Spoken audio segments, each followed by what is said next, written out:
Hi இனிய நண்பர்களே, எல்லாரும் எப்படி இருக்கீங்க? நல்லா இருக்கீங்களா? இன்றைக்கி நம்ம எங்கே வந்திருக்கேன்னு பார்த்தீங்கன்னா 5 வருஷம் கழிச்சு ஒரு நண்பரை பார்க்குறதுக்காக வந்துருக்கிறோம். வாங்க அவரை பார்ப்போம். இவர் தான் 5 வருஷம் கழிச்சு பார்க்க வந்து நினைச்சீங்களா? வேணும்னா பண்றான்டா. நான் இல்ல, இவரு நினைச்சீங்களா?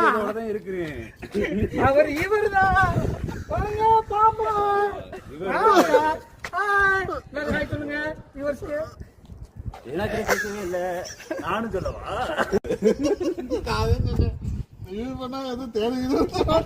நான் வாரம் வாரம் சந்திக்கக்கூடிய 5 வருஷம் சந்திச்சுக்க.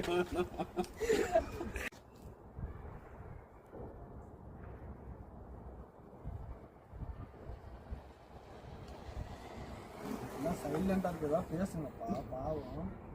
மியூசிக் போட்டுக்கலாம்டா. அதுல போட்டுக்கலாம்.